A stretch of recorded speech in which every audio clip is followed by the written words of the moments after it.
നീചൻ, പരമനീചൻ. സത്യം. ശങ്കുണ്ണി,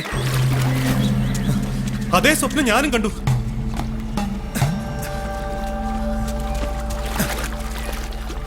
ഇതിലെന്തോ കാര്യമുണ്ട്. ആപത്തെന്തോ ഉണ്ടെന്ന് എൻ്റെ മനസ്സ് പറയുന്നു. പക്ഷേ ഞാൻ വേറെ കണ്ടു. എന്ത്? എന്തിനും എനിക്കൊപ്പം നിൽക്കണം നീ. കാര്യം എന്താടാ? നീ കണ്ട സ്വപ്നം എന്താ? അച്ഛൻ്റെ ആ രൂപം പറഞ്ഞു. അച്ഛൻ്റെ മരണത്തെപ്പറ്റി. നമുക്കൊന്നിച്ച് നിൽക്കണം. കാര്യം പറ. എനിക്കതിപ്പോൾ പറയാൻ പറ്റില്ല. തെളിവ് വേണം. ഞാൻ എന്തിനും കൂടെ നിൽക്കാം. എന്തിനും.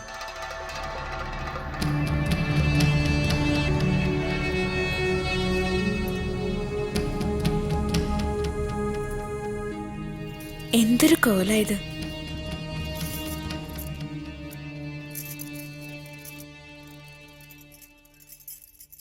അച്ഛൻ പറഞ്ഞു ഉറക്കം വലിയ ഗുരുക്കളുടെ കൊമയിലായിരുന്നു എന്ന്.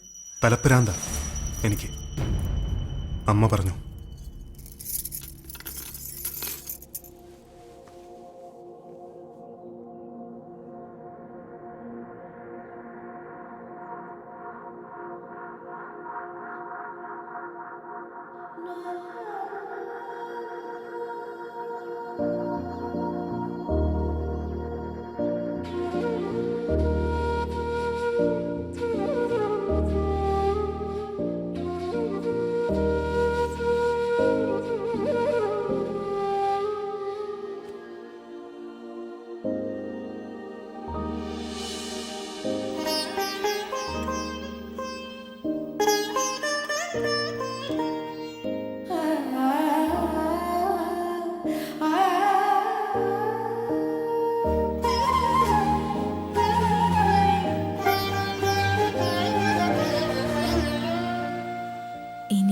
കളഞ്ഞില്ലല്ലേ ഈ കറുപ്പ്.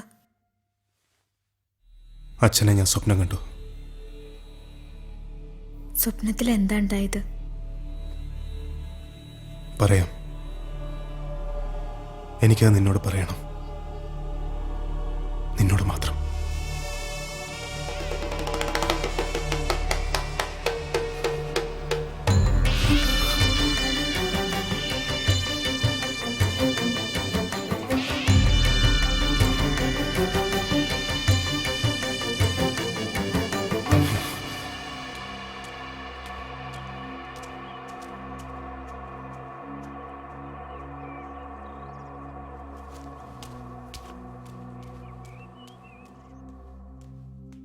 അവനെന്താ തലപ്പുറം എന്താ ഒക്കെ ഞാൻ കണ്ടു.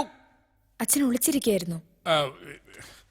കാന്തം പോകുമ്പോ പ്രത്യേകിച്ച് ഒന്നേ പറഞ്ഞുള്ളൂ, നിന്റെ കാര്യം. കണ്ടില്ല കേട്ടില്ല എന്നടിക്കാൻ ഇനി പറ്റില്ല. ധൈര്യത്തുനിന്ന് നിനക്കൊരു ആലോചന വന്ന സമയമാ. മുച്ചോട് നടക്കുന്ന അവനോട് അവൾക്ക് ഇഷ്ടം. അച്ഛൻ എന്തെടുക്കായിരുന്നു കാന്തം ചോദിക്കുമ്പോ ഞാൻ എന്തുത്തരം പറയും? ഇത് ഇന്നിപ്പോ അവസാനിക്കണം. ഇനി ഒരു ബന്ധം എനിക്കും വേണ്ട ചാത്തോത്തുകാരുമായിട്ട്.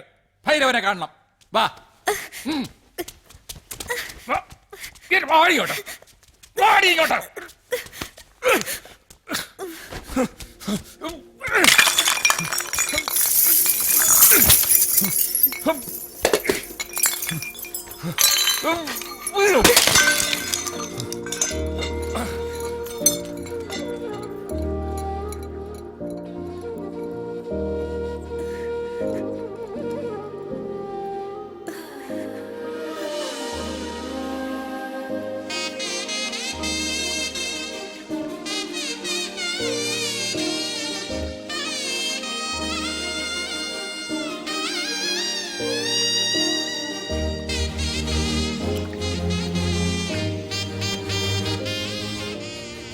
കുളിച്ചില്ലേലും തൊഴായിരുന്നു നിനക്ക്. ഇനി എപ്പം തൊഴാലോ. അതെന്താ, നീ ഇവിടെ താമസിക്കാണോ? അതെ. അച്ഛൻ ഇവിടെ വെച്ച സമാധിയായത്. ദേഹം വെണ്ടുകയറി രക്തമൊഴുകിയിരുന്നു. അച്ഛനെപ്പോലൊരാൾക്ക് അങ്ങനൊരു അന്ത്യം. കർമ്മങ്ങളൊക്കെയും ചാഞ്ചല്യമില്ലാതെ അച്ഛൻ ചെയ്തു.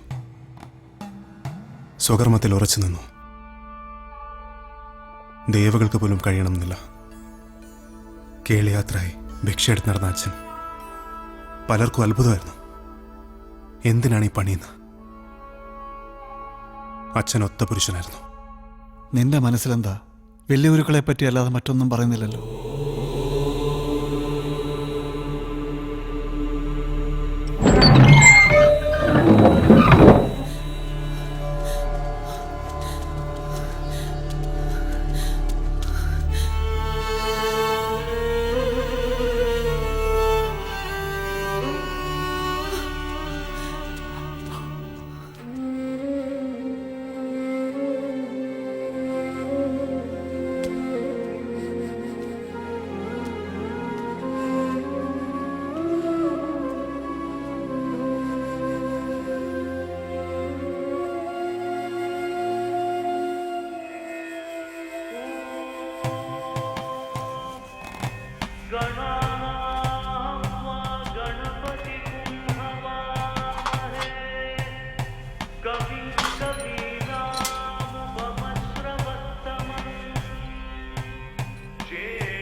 രുദ്ര, ഭിക്ഷ തണ്ടാൻ ഇറങ്ങാണോ നീ? അച്ഛനേനു ഇക്കാലം മുഴുവൻ. ഇനിയിപ്പോ മോനും ഒരുമ്പെട്ടോ. പാരമ്പര്യം കൊണ്ടു നടക്കണമല്ലോ. രുദ്രൻകുട്ടി, വേണ്ട മോനെ, പാപ്പമ്മേ പറയുന്നേ. എനിക്ക് അഭിമാനമുണ്ട് അച്ഛനെ പിന്തുടരുന്നില്ല. അച്ഛൻ ഭിക്ഷയ്ക്ക് വരണമെന്ന് പ്രാർത്ഥിക്കുവാനോ ഓരോ വീട്ടുകാരും. അച്ഛൻ ചെന്ന വീടുകളിലൊക്കെ ഐശ്വര്യം ഉണ്ടായിട്ടുണ്ട്. ഏകരാജ്യക്കാർക്ക് അച്ഛൻ ദൈവം തന്നെയായിരുന്നു. അച്ഛൻ നടന്ന വഴികൾ, മുങ്ങിയ പുഴ, അന്തിയുറങ്ങിയ ക്ഷേത്രം ഒക്കെ എനിക്ക് കാണണം, അനുഭവിക്കണം. ഏകരാജ്യത്തെ കാറ്റിന് ഇന്നും അച്ഛൻ്റെ മണ.